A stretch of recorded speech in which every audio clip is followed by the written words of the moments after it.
وہ بائیں طرف سے دائیں طرف لکھی جاتی ہے، انگلش اسی طرح سے لکھی جاتی ہے، لیکن عربی اور اردو کے میل سے یہ بنا اردو جو ہے یہ دائیں سے بائیں طرف لکھا جاتا ہے، ٹھیک ہے، جو کہ سامی خاندان کی زبانوں کی خصوصیت ہے۔ سامی خاندان کی زبانیں اشتقاقی زبانیں ہیں، سامی خاندان بھی زبان میں ملی ہوئی ہے۔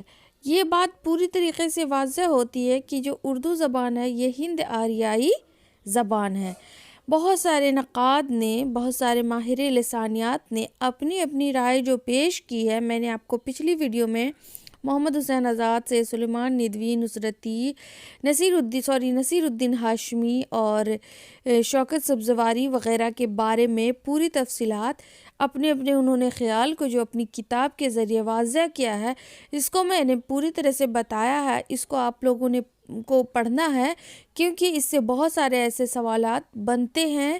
اس کو پڑھنے سے آپ کے ہر لفظ، ہر ایک کے لائن سے آپ کے سوال واضح ہو جائیں گے، جو کہ آپ کے نصاب میں بھی شمولیت پذیر ہے۔ اوکے، تو آپ لوگ کو جو ہے اس کا لنک میں ڈسکرپشن میں دے دیتی ہوں، آپ لوگ اس کو اچھی طریقے سے پڑھ لیجئے گا۔ اس کے بعد اس سے پہلا بھی جو ہے وہ ہند آریائی زبان ہے، اس سے متعلق بھی لنک ڈسکرپشن میں موجود ہے، اس کو بھی پڑھ لیجئے گا، آسانی سے آپ کی تیاری مکمل ہو جائے گی۔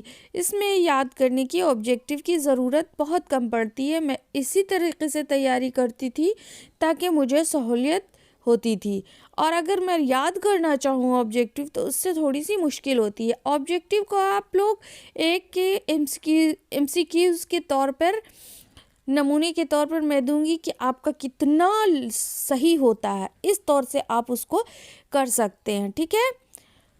آگے بڑھتی ہوں کہ یعنی کسی مصدر یا مادے میں صوتی اور صرفی تبدیلیوں سے الفاظ بناتی ہیں، لیکن اردو نے اپنی ضروریات کے تحت وہ آوازیں جو عربی اور فارسی حروف سے ادا نہیں ہوتی تھیں، ان کے لیے ہندوستانی زبانوں سے حروف اخذ کیے، مثلاً معکوسی آوازیں بھی، جیسے ٹے، ڈال، ڑے، ہکاری آوازیں جیسے بھے، پھے، تھے، یہ سارے جیسے اس کو آپ دیکھ رہے ہیں نا کہ بے میں جو ہے ملائیں گے وہ دو چشمی ہے تو بھے ہو جائے گا، اور پے میں ہے ملائیں گے تو پھے ہو جائے گا۔ اسی طرح سے تے میں جو ہے دو چشمی ہے ملائیں گے تو تھے ہو جائے گا۔ جیسے بھے، بھاپ پر اگر لکھنا ہوگا تو یہی استعمال ہوگا، پھے، پھیکا، پھکی، اس طرح کے الفاظ، تھیلا، ہاتھ، تھالی وغیرہ لکھنا ہوتا ہے تو یہ سارے الفاظ کا استعمال کیا جاتا ہے۔ تو یہ ساری آوازیں کو کیا کہتے ہیں؟ ہکاری آواز، ٹھیک ہے۔ دال میں ہے جو ملا دیا گیا تو دھے ہو گیا، چے میں ہے ملایا گیا تو چھے ہو گیا، کاف میں دو چشمی ہے ملایا گیا تو کھے ہو گیا، گاف میں ہے گھے وغیرہ۔ چونکہ ان ہکاری آوازوں کو اردو رسم الخط میں مفرد حروف کی حیثیت سے شامل نہیں کیا گیا ہے، ٹھیک ہے۔ چنانچہ 3 معکوسی آوازوں کی شمولیت سے اردو کے حروف تہجی کی تعداد 36 ہے، یعنی 36 ہیں، ٹھیک ہے۔ اسٹوڈنٹ آپ لوگ دھیان دیجیے گا کہ آپ لوگوں سے سوال یہ بھی آ سکتا ہے کہ اردو کی کتنی الفاظ ہیں حروف تہجی میں، تو حروف تہجی میں 36 ہیں۔ اردو میں اسم کا جمع اسما زیادہ تر عربی و فارسی سے آئے ہیں، لیکن افعال، فعل کی جمع افعال ہے، زیادہ تر ہند آریائی خاندان کی زبانوں سے ماخوذ ہیں۔ اردو نے اگرچہ دیگر زبانوں کے الفاظ کو اپنے اندر سمو لیا ہے، لیکن وہ اپنے کچھ اصولوں پر سختی سے کاربند رہی ہے۔ مثلاً اضافت اور تراکیب کے معاملے میں اس کا انحصار عربی و فارسی زبانوں پر ہے۔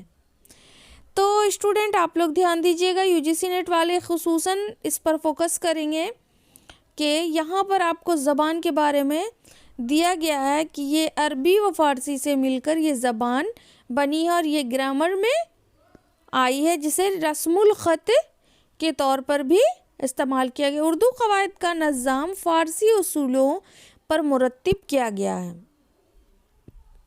اردو قواعد کی پہلی تصنیف فارسی زبان میں انشاء اللہ خان انشا کی لکھی ہوئی ہے. دیکھ لیجئے گا یہ کیا لکھا ہوا ہے, اس کو لائن ہائی لائٹ کر لیجئے. اردو قواعد کی پہلی تصنیف فارسی زبان میں انشاء اللہ خان انشا کی لکھی ہوئی دریائے لطافت ہے. ٹھیک ہے, کس کی؟ انشاء اللہ خان انشا کی. مرزا قتیل خان آرزو امام بخش صاحبائی نے بھی اردو کے قواعد و بلاغت پر کتابیں تصنیف کی ہے. کون کون؟ دیکھ لیجئے گا. مرزا قتیل خان آرزو اور امام بخش صاحبائی نے بھی اردو قواعد یعنی اردو گرامر و بلاغت, عروض و بلاغت جانتے ہیں نا, پر کتابیں تصنیف کی ہیں. ان کی بھی کتابیں موجود ہیں. 20ویں صدی میں جلال لکھنوی, حضرت موہانی, مولوی عبدالحق, برج موہن و تاتیر یا کیفی وغیرہ نے اردو قواعد سے متعلق یعنی اردو گرامر سے ریلیٹڈ تصانیف پیش کی. اس طرح یعنی ان لوگوں کی بھی کتابیں یہاں پر موجود ہے. دیکھ لیجئے گا, یہ سارے نام کو آپ دھیان میں رکھتے ہوئے آگے بڑھیے گا. اس طرح ان لوگوں نے اردو کی ساخت کو متعین کر دیا.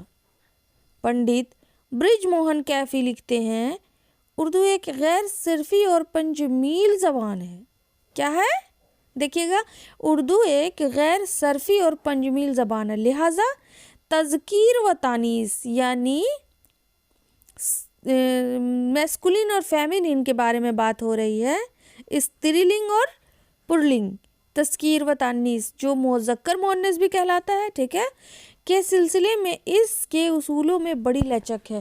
ظاہر سی بات ہے, یہ بات بالکل بھی بلا شک و شبہ ثابت ہوتی ہے کہ اردو زبان میں جتنی لچک ہے وہ اور زبانوں میں موجود نہیں ہو. تو وہ ہے یہ نون کو علامت تانیث کے طور پر استعمال کیا جاتا ہے. یعنی جو ہے یہ اور نون ہے یہ استری لنگ استری ذاتی کا بودھ کرتا ہے. ٹھیک ہے, لیکن پنڈت کیفی نے ایک عام اصول یہ بتایا کہ ایک لفظ جو کسی زبان خواہ سنسکرت یا عربی سے ہماری زبان میں داخل ہوا اس کی جنس اس کے مرادف یا قریب المانی لفظ کی جنس یعنی آپ واضح کرنا یعنی لنگ ظاہر کرنا, لنگ نرنے کرنا, اسی کو جنس بولتے ہیں. ٹھیک ہے, کہ موافق ہوگی جو پہلے سے ہمیں معلوم ہے.